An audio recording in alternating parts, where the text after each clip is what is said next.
With FM26 on the horizon, I decided to take one last trip back to FM24, one last rebuild. A lot has changed in the last 2 years, and I've decided to go back and fix some things that have gone wrong. Luton Town got relegated twice over the last couple of years. We are going to bring them back to glory and hopefully give them a better ending. So, let's get into it. Arriving at Luton, 3 things were immediately apparent. 1, the squad is not very good. 2, the board have very, very low expectations.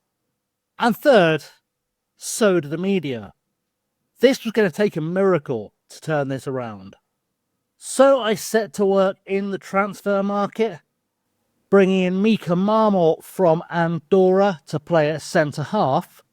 Chik Kouyaté came in from Nottingham Forest to hold down the midfield. And Chadi Riyad came in on loan from Barcelona at centre-half for a combined spend of about £13 million. But the season's off to a good start as we secured a 2-1 win against Wolves with a last-minute penalty from Carlton Morris sealing the deal. But that would be the only win we'd get before the transfer window closed. We even went out to Oxford United, 1-1 after a penalty shootout. By the end of January, we were slightly on target, sitting 17th in the Premier League. And we'd added heavily to our ranks in the January transfer window. Bobby Firmino joined us on a free to solve our goal-scoring problems. Colombian Kevin Mayer came in goal to improve what was not a great position for us. We dropped £6.5 million to bring Martin Dardai in from Hertha Berlin.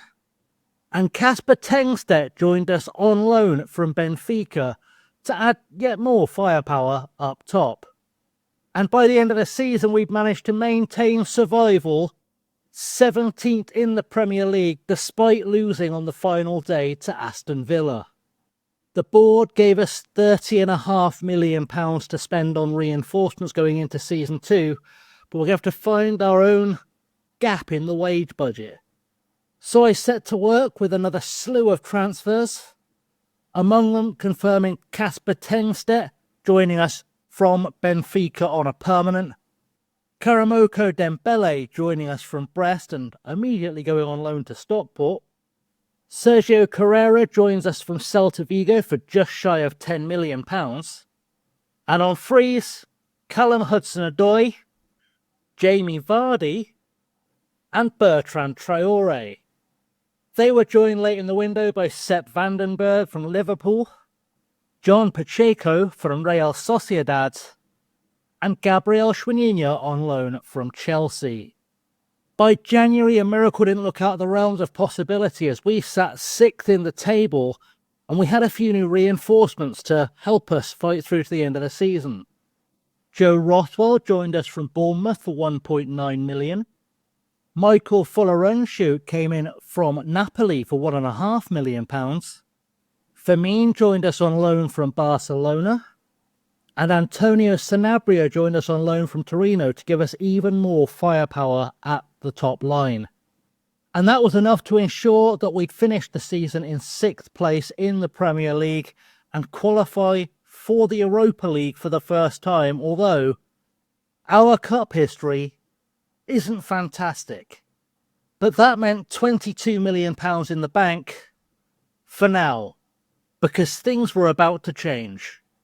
Midsummer, our chairman retired and we got a heavily invested, almost tycoon takeover from a Turkish investor, Okan Yapici, who chose to give us another £65 million to spend, on the condition that we spend every single penny. So I did, starting with the £26 million signing of Hugo Sike from SC Freiburg, and adding several other big-name stars to our squad. Hugo Ekitike came in on a season-long loan from PSG. Liam Delap joined on loan from Manchester City. Armando Broja came in on loan from Chelsea. Thiago joined us on a free from Liverpool. And then we started spending the money. Nicola Tresoldi joined us on loan from Hanover. Romeo Lavia joined us for £50 million from Southampton. Rodrigo Gallardo joined us for a bargain £3.5 million from Bayer Leverkusen. We brought in Shaninia permanently from Chelsea for £25 million and secured Firmine for £5.75 million, meaning we've spent a princely £102 million in total. As January came around, we were sitting in 8th in the Premier League, 6 points away from Chelsea, but we sat on the top of the Europa League group stage table. I spent more money on reinforcements, including the £6 million signing of Simon Adingra, the £3.3 million signing of Morten Frendrup, Anthony Elanga from Manchester United for just shy of £5 million, New-gen Leighton Backor for £8 million from Manchester United, and a casual £8 million on David Affengruber from Borussia Dortmund. And just for good measure, a couple of loans, Renier from Real Madrid, and to add some experience to the defence, Nicola Tagliafico came in on loan from Lyon. We finished the season in 9th place in the Premier League, but you'll notice that little icon next to our name in the table, that's because we made it to the Europa League final against Sevilla, as we had an opening goal from Callum Hudson-Odoi, followed by an equaliser from Sevilla that was well worked from a set piece as Isaac put it past our goalkeeper. And then, to round things out in a 2-1 win, Carrera down the far side gets a crossover and Hudson-Odoi is there again just before half-time to score the winning goal. And with that, we won the Europa League at Villa Park in Birmingham to go into the Champions League. Which means we've got £35 million to spend and just a touch of wage budget to really reinforce things. But can we really survive the Champions League? Naturally, we needed fresh bodies, so I started with the signing of Marcos Leonardo, a striker from Flamengo, for just £43 million for a guy who looks like a genuine world-class player.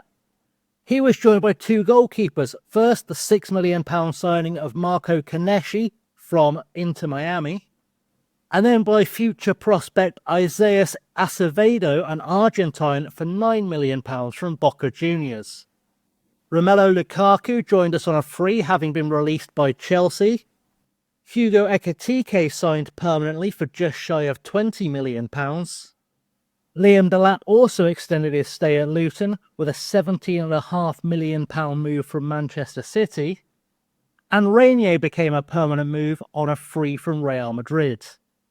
They were joined by Matias Pereira on a free from Al Hilal, Pablo Torre on a free from Barcelona, Lazar Samardzic on a free from Udinese, and Robin Gosens on a free from Benfica.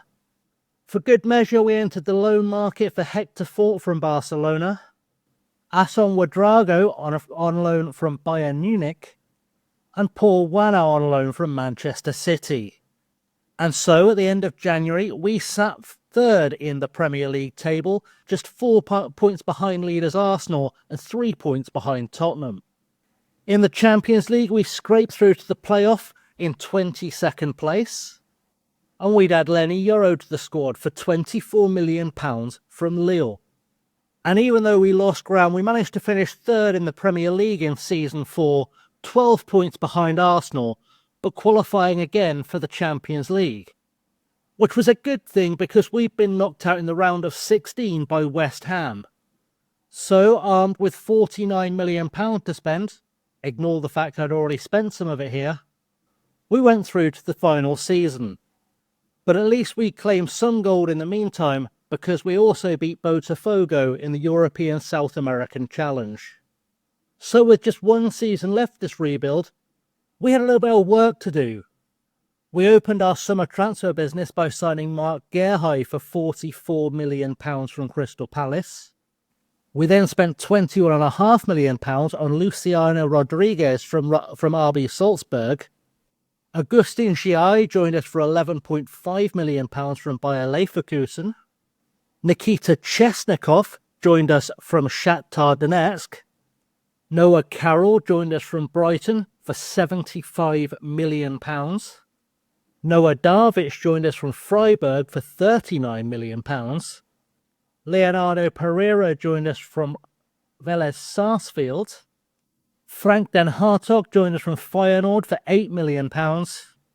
Adolfo Perna joined us from Lecce, also for £8 million. Dominic Calvert-Lewin joined us on a free from Al Ahly.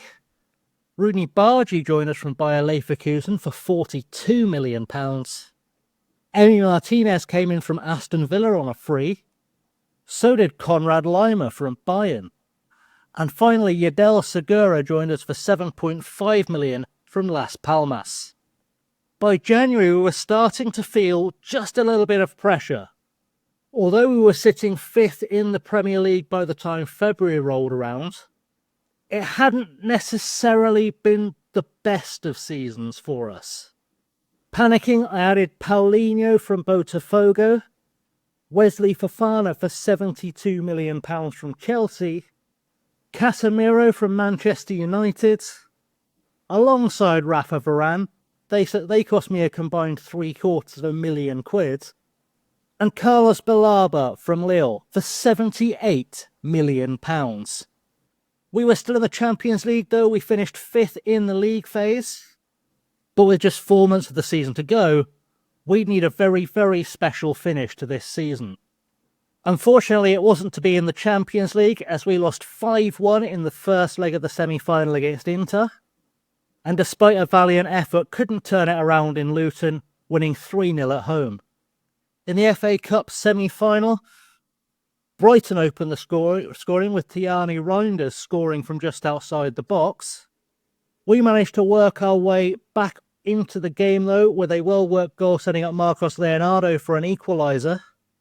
Unfortunately though, João Pedro scored a penalty in extra time to put us out of the FA Cup at that semi-final stage, with Romeo Lavia also getting sent off to really compound our misery. So after all of that, in our final season, we still only managed to finish 3rd. Unfortunately, we just couldn't quite complete the challenge, get ourselves a Premier League trophy. But I will upload this save onto Patreon, and there's just a casual £70 million to spend on players.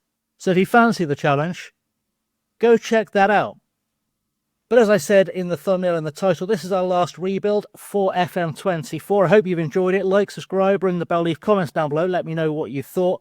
I'll be back with FM26 news, content updates, rebuilds, let's plays and tutorials. So, for now, thank you for watching. I've been Chasing Lamey, and I'll see you all very soon. Have a good one.